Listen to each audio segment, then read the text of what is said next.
Congo Millennium, Congo Millennium.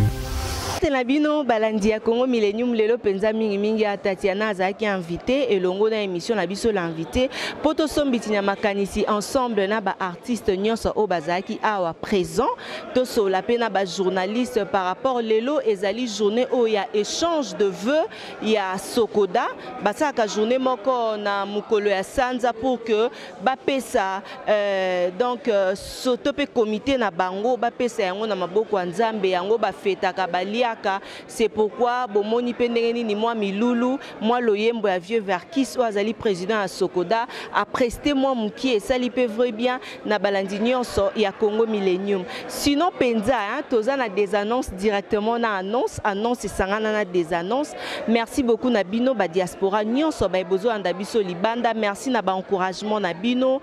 Merci également à mon boss Ricky Dibendi papa na Jason ba obi mingi nde yo vraiment papa Ricky Dibendi Motema, il y a maman Ngouli, la pomme verte, maman Jolie Dibendi. Merci également à De Gaulle, Mavinga, le roi, Motema, la reine Agnès, Onon Tetelake, Mafumbe. Merci aussi hein, à président, mon président, Abimikolo, comme président, Eric Lusandou, le noble, Maboko Bank, grand frère propre à Tatiana Osango. Et merci également à Isabelle Katembo, Motema, Eric Lusandou. Merci à tout le monde, Fifi Chongo. Merci à celui qu'on appelle Irène Baelo. Irène Baelo, Motema, il y a Jean-Robert Landais. Je t'aime bien Maïna et merci à tout le monde de nous avoir suivis. On vous aime beaucoup. Aux gens besoin de ça la promotion. Hein? Ungoye bana et l'oro non moro bozan a besoin et te présenter pe ba condoléances na biso na miroir Kamango ou a outi ko perdre cadette na bango ya famille. Nos condoléances les plus attristées et te pe si pe mboteye ba bengara ye Claude Mponda qui Toko, ça dit Tatiana, on a senti derrière un message à Pamba. Merci à tout le monde de nous avoir suivis. Merci à Jires Mwanda pour la image qui toko. Papa Riki Dibendi, je t'aime beaucoup. On a bilingue penza donc place à Tozali. Merci à toi Papa Riki. Merci à tout le monde de nous avoir suivis. Nalinga Rabino. Merci à Mireille Osango, merci à Tété Osango, merci à Ia Passi Osango, grande sœur propre, ça dit Moto Alexaranzela Bazalara Nassimane, Ia Passi Osango, merci à toi. Ba condoléances dans ma famille, on soya Christian Moté Maodé Lundula. Ba condoléances vraiment pour tu au perdre papa Deuil et Bimalo Bidon, hein? Câble mère de la presse congolaise Ozalana, oh Eric Lussandobi, le fruit fibre optique. Fibre optique de la presse congolaise, une journaliste sans polémique au milieu du village. Je fais mon travail pour vous. Merci encore une fois à l'honorable Serge Kaembe Mwadian Vita, l'ambassadeur de la culture et de la paix. Merci beaucoup à vous. Nalinga Rabino Mingi, Tatiana Osamwalobi. On continue toujours copier Sabino et Lengi parce que elle Lengi. Et là, la rambeto moronangai, n'est-ce pas? Et là, la elongonanga, la maman de bonheur. Merci à tous les artistes, merci à tous les politiciens. Je vous aime beaucoup. Merci pour la considération et surtout merci à Vieux Verkis. Vraiment, ensemble là, membre nyo soit Sogodan de Basepela qui balobi, invité donc, journaliste moko aya pena na image azwalelo image Tatiana Osango. Merci pour la considération et rappel wana linga bino na bengi bao na kokaya ko benga bao na bengi te vraiment bolimbisi ya mingi. Allez, na maloba wana nde totieli tono na émission na biso ya lelo kasi soko za besoin to sombiti na makanisi prochainement bana poto vraiment mingi na zoya anniversaire to pe na zoya na mariage ya ye moko alobi que Tatiana vraiment tu es invité. Merci à toi Hervé na roya wana vraiment babi invitation soko za na yo invité te koyati. Allez, au revoir.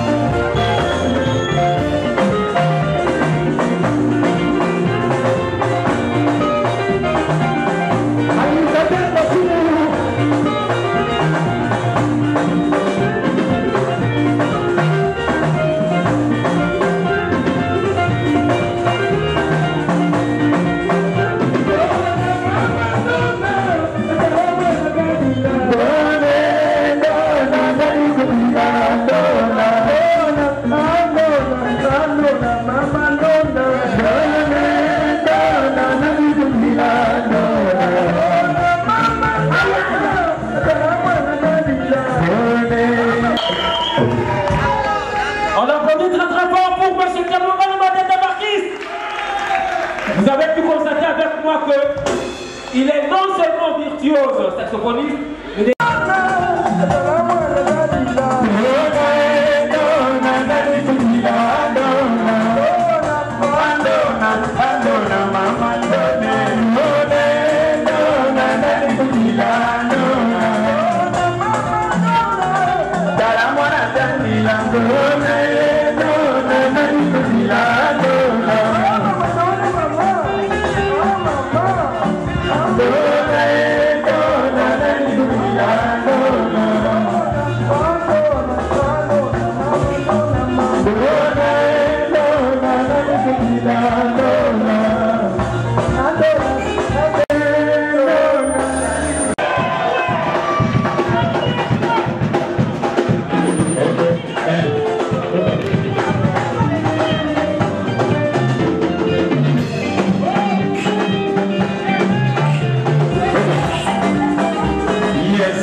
échange de vœux, biso bata Sokoda, biso artiste et autres dans la Sokoda, na président du conseil d'administration et puis na personnel de Sokoda, na ministre de la culture. Yango neti na toyeli awa. Pona ngai dans la studio Kalaté bokoza la surprise. Na légation de la télévision parce que nous avons l'information européenne. Nous avons pour ne rien dire. J'aime passer pour la relobelo comme quelconque. Kalaté Bogoyoka. Donc je crois en moi et Zamingi. Bogoyoka l'album qui sortira bientôt. Titre nango à l'ordre. Bamelman il y a bonne musique. Nazali. Nabi Bobolukanga bomona aneti boye. L'air mon poto, l'air mon qui chasse sa main. Studio mingi pour la Moussala. Boko Sepela. Merci mingi na télévision Baraka. Merci mingi na honorable Serge Kayembe, mon ami personnel. Et puis na ba journaliste nous surtout à Baraka. Kalaté album nabino à l'ordre ezobima. Boko Sepela, bon mon a rendre ma solo tambola. Mais pour le moment, tu as un compte échange de vœux. La Sokoda, la Koutana Masalanga dire la cause, c'est un pangi ma foudre. Plaisir à toi de se retrouver. Donc merci beaucoup. Babi Batumusu Babi que Adrissa ozomona na te parce que ebi ko sili na yo. Bon, omoni biso toza ba artiste asili la raté. Sok album ebimi, boko comprendre que artiste asili la raté. Ezaka ba mauvais temps, bomoni mboka na biso politique ezo sala neti kaka. Mais dans l'entretemps tozo travailler, nous continuons à travailler d'arrache-pied. Boko zo album à l'ordre Kalaté. La première des chansons est à Hortense. Boroyoka, pour comprendre que artiste, azaka artiste. Na changé te na bunga te na zali. Na yemba rappé banzembo batumisusu, balboma batumisusu pour mona babenginga na compagnie bango. Donc voilà, et là on a le besoin na silate. Ngala osila mukolo nzamba olongolanga voix. Lokola naza na voix, tête à composition ezali na ko silate. Ma voix Nezara Adrissa. Ma voix est Zalibos et la Kalaté Boroyoka. Merci beaucoup. Merci. Ça, mamie. Nazar, Nazar la scène. Je suis dans le groupe Salon toujours, et puis dans Caméléon, qui est mon groupe plutôt.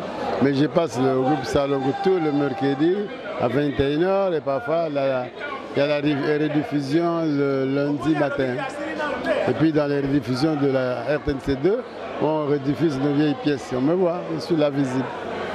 Qu'est-ce qui se passe parce qu'on nous dit que ceux qui artistes on fait toujours appel au gouvernement bino moko boza ko s'organiser ndenge na Sokoda? Ben, la Sokoda c'est une société de droits d'auteur. So c'est un million d'euros pour foutayo. Mais maintenant entrer à Sokoda c'est comme ça que les artistes ne sont pas bien payés, rémunérés. Donc ceux qui la société va faire, les autres foutent en bongo. Je pense qu'il n'y aura pas de problème. Mais maintenant, on ne paye pas. La Sokoda n'a pas encore assez de provisions pour pouvoir satisfaire tous les acteurs, tous les artistes. C'est déjà combien d'années de carrière? Au-delà des 50. Au-delà des 50 déjà. Quoi. Félicitations. Merci. Alors, tozo mon appel du jour au jour, groupe Ezobotama, surtout groupe ya théâtre en tant qu'ancien, et puis toben en Koumundenge catholique balobaka. Orolobani na prolifération. Ah d'accord, d'accord. Président. Bonsoir, Madame journaliste. Président Elombe, parle-nous un peu de vous. Ton monument qui est mon président un groupe ya théâtre après Maître Elombe Soukari. Peut ça biso non moi différence soit. Bien, Naza, président fondateur du groupe Simba, Naza, membre du groupe Salongo, Naza, administrateur dans Sokoda, Naza, avocat, Nabaro. Président Elombe, rôle ya Sokoda Ezani. Sokoda, Moussa Naye, c'est la société où il a habilité, il y a Zoua, Mbongo, redevance, et pas sujetti, et pas utilisateur, et pas œuvre de l'esprit nuance à travers la République. Sokoda est un monopole, il y a Kongolo Misolo. Oh, l'union soit utilisée comme œuvre de l'esprit, musique, théâtre, cinéma, art plastique, exposition d'œuvres d'art, tout union soit dessin textile, oh, vous avez maputa et tout. Donc, bon, on a union Sokoda, vous avez habilité. Il y a Kongolo, il y a la répartition et pas créateur d'œuvre de l'esprit. Il y a membre, il y a Sokoda. Est-ce que Maître Soukari, artiste, se retrouvera à Sokoda? Bien sûr. Naza Sokoda, Naza artiste. L'artiste va se retrouver. Mais le problème, c'est que les Congolais, dans son ensemble, Azana a une notion, il y a un foot à droit d'auteur. Soit Moni, agent Sokoda, il faut percevoir aux salaire et artiste. Bazar réticent. Nanu penza et bandi ko futa matepo artiste akota na droit na ye elese ndenge sengeli nde etumba toza nango na bokambe mi président Verkis tozo bunda to mema ba congolais ba yeba ko futa droit d'auteur bongonde Sokoda oyeba ko répartir na ba artiste bazali ba membre ya Sokoda. Président Elombeto Solama Mukieli Kamba prolifération ya ba groupe ya ba théâtre Sokoda pe besoin au courant nango. Non, Moussala, il y a Sokoda Ezali a repéki ça va groupe à théâtre te. Il y a Moussala Sokoda te. Sokoda Ezali artiste nyonso, créateur nyonso, ou a créé œuvre naie, a créé ko déclarer yango a sengi protection à Sokoda. Maintenant Sokoda y bango et que ce que généré ba revenu, Sokoda a percevoir yango, a ba ko reparti na bayan droit. Ba troupe ezali belé, ba orchestre ezali belé, ba peintre ba comme belé, ya Moussala Sokoda te ezakut malamu. Seulement Tozo déplorer en gros prolifération parce que les autres s'accompagnent la qualité à Moussalate. Plus les autres comme belé, Moussa les obéba. Rigueur exaté, n'importe qui s'y met, même sans formation, même sans éthique, des gens sans foi ni loi. Bazokota Moussalango, oubliant que l'art, c'est un véhicule des valeurs. L'art, c'est un miroir. L'art, ezana makamu ebele o sengeli ezali malamu kati nango pote bato ba consommer ngo bazwa malamu. Soki to pesi artiste to créateur apesi ya mabe, les consommateurs ba kozwa mabe. Et c'est ça et là esika oyo l'état fa ko tepena makambo ngo. L'état fa nani ba kopesa droit ya ko diffuser publiquement ba œuvre na ye. Problème ezawana. Et différentes associations, malheureusement, basant à pouvoir coercitif T, basant à pouvoir il y a contrainte T. Je prends le cas de l'Umico et orchestre bêta et bota ma bêta T. Le cas il y a ANTPC, il y a Bisso, théâtre populaire et cinéma. Le cas il y a FENAT. Donc, basant à pouvoir T, il y a copé qui ça mouto ça l'orchestre, ça la troupe à théâtre, ça la cinéma naïe. C'est ça le mal. Pouvoir, ils allaient peut-être moral, il y a au conseiller, mais on n'a pas un pouvoir coercitif, on n'a pas un pouvoir de contrainte. C'est ça notre faiblesse dans l'association. Ceux qui vont péquer ici, non, bon enfreindre liberté d'expression, liberté de... Voilà, il faut sikawa l'État. En principe, c'est une commission de censure. Et ça qui na musala nango penza o ekela mela. Il y a kotal en amont œuvre nini bazola kisana bato. Ba analyser yango, ce n'est pas une commission de censure qui perçoit des taxes, non, une commission réellement de censure qui regarde en amont quelle est l'œuvre au banibatiana public. Et le cinéma, et le théâtre, et la musique, et l'œuvre d'art, plastique, peinture, tout ça, barotala. Ceux qui exposent Bolumbu, non, beaucoup exposés en côté. Ceux qui théâtre, nous avons insanité, non, écolégaté. Musique, nous avons bosoto, non, écolégaté. C'est ça la mission première, il y a la commission de censure. Donc, il y a des gens nani fois les kisana nani fois l'exacte. Et puis bino la chaîne de télévision. La chaîne de télévision comme diffusion comme monnaie, n'importe qui a rouillé la directeur de programme à moi pata, payer si espace. Sans se rendre compte de la qualité des œuvres que vous produire. Il y a un monde toujours déploré Ndengolobi, Madame Tatiana, prolifération. Il y a bilokwana et même des faiblesses, qualité, il y a malam ou penzezate. Président Elombe Soukari, to mona ki pe moi bowe la ni na ANTPC likambo ya présidence na kiti wana ngwende wana penza ezo ninga na siko en tant que membre pe ya ANTPC to pe mokambi bozui yango déjà solution. Oui, tozo solo là le bitu na réunion. Potango moi makamau nous ozalaki nazaki na mission na libanda Kishasa tokoki biso nyonso président Masumu pe azaki na voyage azongi ngai na secrétaire général ya comité sortant nazali Kulutu Ngalufar bazali tozongeli masolo yango kala mingi te ANTPC et vous allez dirigé par un comité élu na ba membre na ba comédien baza membre ANTPC. Bana lemba pe to kite likambo ya bana lemba ba sepelite ba honorer bana lemba. Est-ce que le président Elombe peut osa parmi bana lemba? Bien sûr, on a habitant à Lemba. On a Lemba te, mais on a habitant à Lemba. Lemba on a ebaki tant on a roya kotala ngo kotala les Lemba propre, Lemba classe, Lemba quartier latin.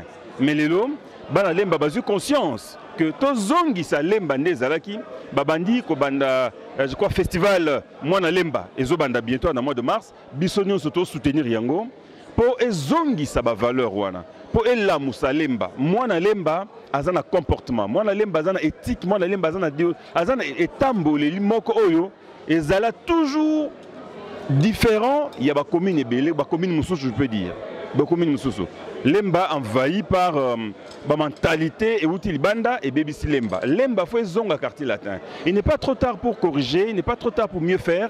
Et initiative à Bana Lemba, nazo soutenir Ango et nazo féliciter le bourgmestre Toussaint qui soutient ce festival et tous les grands de Lemba, tous les artistes, Bodo, Bangonion, Milo, Bana Lemba, Penza Oyo, jeune Lemba, Telemi.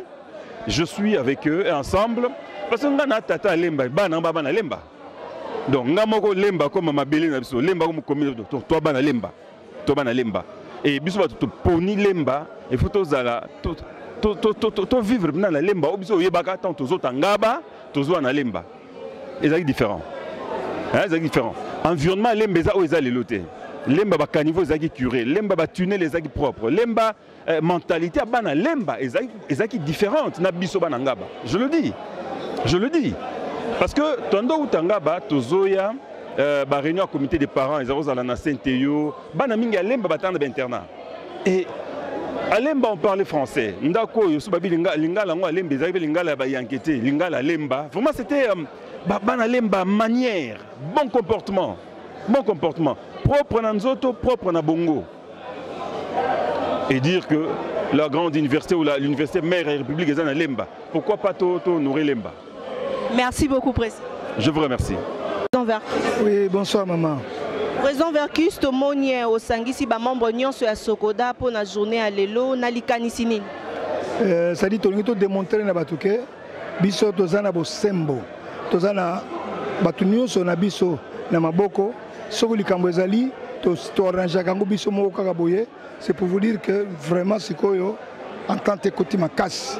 Yo moko moni batu nyonso baye, batu surveillance baye, ba technicien lokola bango. baye donc vraiment la salle yango pour démontrer que tous allez bien à Batunios. Président Vercus met au moni penza présence ya ba musicien mususu te eza dunani. Président ba musicien mususu. Présence ya ba musicien to moni plus bato à théâtre que bato à musique. Non, ça dépend parce que bato ba salle comment expliquer ça? Ba salle qui programme hein? Ba salle qui artiste ba musicien ba moins parce que bato mingi ba kansaka que Sokoda eza ba musicien. Il y a un lakisi que eza ba musicien te, tous ba peintre, tous ba to bazo sala ba théâtre, mon yango no moni que tout ba musicien mingi te. Na mona musicien moko be mi bare bazali, mais plus artiste théâtre ba nini bangu swana pour démontrer que Sokoda eza ka ya artiste musicien te. Président Vercus que Sokoda to komi na mbulani. To komi na mbulani ça 3 ans. Enfin, non, les coquilletés, mais tous en 2 ans et demi. Si le président Vercus Tomoni pe présence ya ministre ya culture et ça liondeni comme na e amata na podium place yo zalaki. Non mais na pona maman, oyebi maman on a zako bundela biso partout. Donc moni que to bengisi aye. Mais zalaka mingi batiste ba ministère militaire mususu obengi ministre aye aya akuyana eti. Mais ta la simplicité zanango. Il y a un gouvernement qui il faut azangate azalakaka. Na lingi loko eleka na télévision. Pour artiste ba lingi maman on a mingi parce que c'est simple. Et puis à côté ça biso conseil madame. Tant on mataki na mona ki penza babengani donc oui le chair de poule télémi yé penza. Omoni pona ngai maman za maman na biso. Président Vercus en tant que Kumu ya Sokoda, conseil Union européen na balé qui na yo lelo musique et comme penza moi pitopale sur le plan international. Non, biso toujours zabango de temps en temps. Malem on peut pas aller vite parce que on a soleil déjà na Kofi, la soleil na deux artistes des jeunes mais nazo promettre bango que so va continuer ndengwana et aux amalamte na miso abatu. Mais nazo yebsa bango brutalement te nazo yebsa bango malembe. Je pense qu'avec le temps makama ni aussi là. Merci beaucoup président. Merci maman. Édition Molende kui mol. Quoi ni kombo ana nyoso? Eza kombo ya mususu ba mise bato ba pesa kinga Molende ba mona kyango za mulai yanga bakati balobi mol. Mol comme Molende, éditeur. Parle-nous un peu na lobela biso na nous pona yo. Pona nga na travailler belé na ba vedette presque nous surtout il y a Congo. Orchestre belé Zaiko, Afriza Taboulay, Zaiko on a solo lobi Zaiko, Nyokalongo, Voloko Bimi. Boziana, puis Tumanangwaka, Nani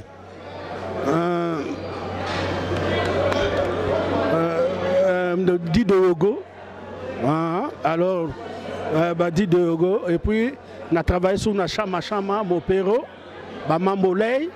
Banze mona bango tango ma musique penza za pas bino beaucoup de musique ici ekiti pas tango za ki conquérant ya ba musicien ba musique za ko betawa awa bimisi bo aba bimisi bisoto ngai nazaki awa na dopori na victoire awa na dopori awa balabado elandi lopori nazalaki wana édition nangezaki wana édition Molende. Édition Molende quoi le penza to yambi éditeur to meka un peu ko solo la différence aux autres en musique na biso penza atango za ki penza azobenga mol mutu nyonso ebaki na musique na biso ya lelo.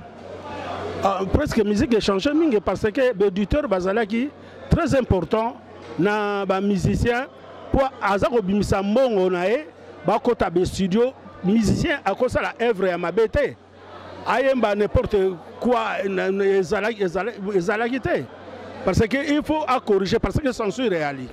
Et puis rythme, on a ezaki rythme moko bongo, il faut que rythme makasi ya kitoko. On moni que musique c'est toza na baisse na musique congolaise. Parce que et puis tant que les alaki soki Zaiko abimisi musique nae oyoka Zaiko. Papa Wemba abimisi oyoka Viva la Musica. Nani Mopero oyoka Shama Shama. Afriza oyoka Tabulei. Kobantu oyoka Kobantu eza Bokelo un gros succès eza nani Bolen na Bavo Marie Marie. Eza qu'ils arrivent à différents ya ba rythme nous surtout et donc aux hommes nango que soko ya bimisi eza bako bimisa mbala moko 15 orchestres mbala moko bimisi ba nouveauté même 20 orchestres mais oyoka goût na goût moto na moto azana estime là. Alors musique est changé complètement. Ezasu na favoriser sous-souté parce que ba norme oyo biso tozalaka nango na l'air wana ezasouté. Merci beaucoup. Merci beaucoup maman. Bonsoir. Et est-ce que Okoiko s'est présenté na balandi baye ba soki ozana en français lingala c'est. Allez vas-y. Présentez-vous. Bon, je m'appelle Mehdi Mwanamboyo. Je suis journaliste de formation. J'étais directeur de programme de la télévision nationale à la RTNC jusqu'à il y a un certain nombre d'années. Pour le moment, je suis en train de quitter pour rentrer à la RTNC. Je suis au CESAC. Ce que nous avons apprécié au CESAC, c'est parce que la Constitution a mis en place un organe qui régule les médias.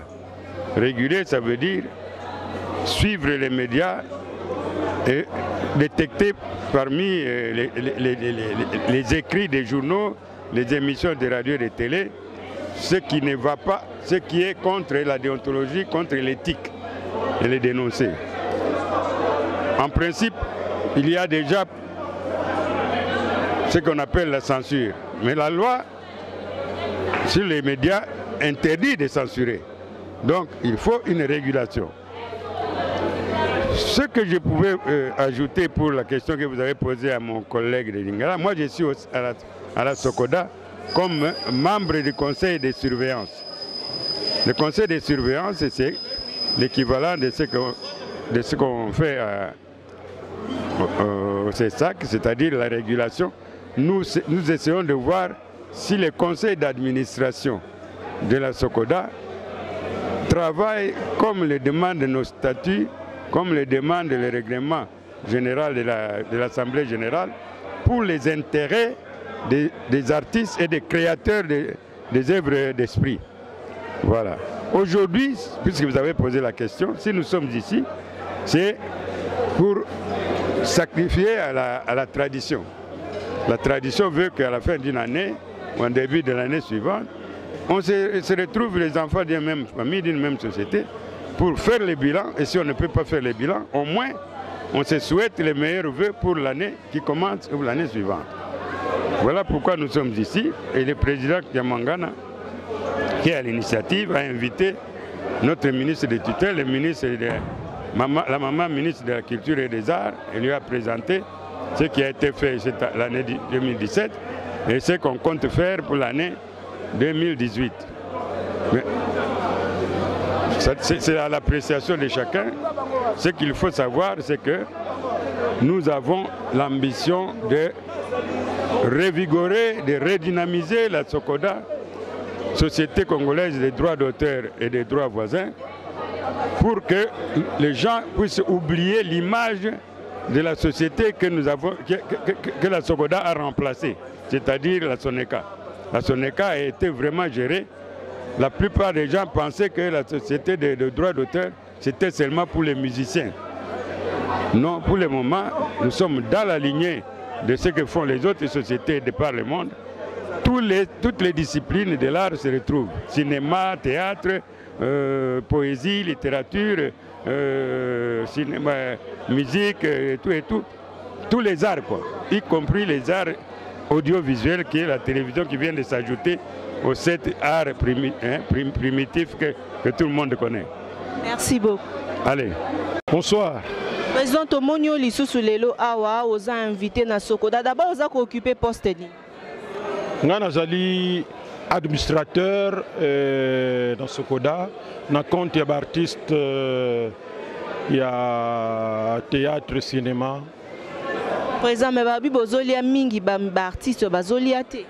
Ah non, au contraire kutu bitumba isa makasi déjà na moment nazoloba na yo bato baza ba membre ba bandi déjà so baza franc parce que même ngai nazala na Sonika depuis des années natikala na ngozwa 1 kate mais c'est maintenant que tu comme na Sokoda ne na bandi kozwa 1 franc 1 franc 1 franc et organisation de salema pour que ba sujet nyonso ba sengeli ko futa ba droit d'auteur pour bazo futa te yangwana tozolinga to matana niveau supérieur pour yeba ndenge ni tokolandela bango bato bazana comment na fédération des entreprises ya Congo bato belé ba esengeli ba futa mais bazo sala nanu dès que ba bana ko futa condition ya ba affilié et qu'on s'améliorer.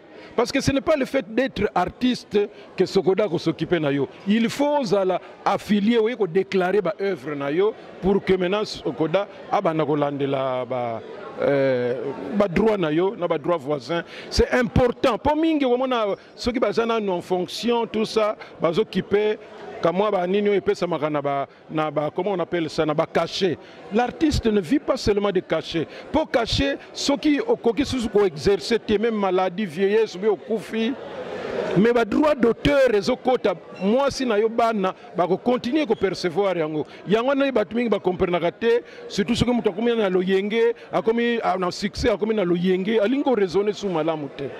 Merci beaucoup, président. Merci mingi, merci. Congo Millennium.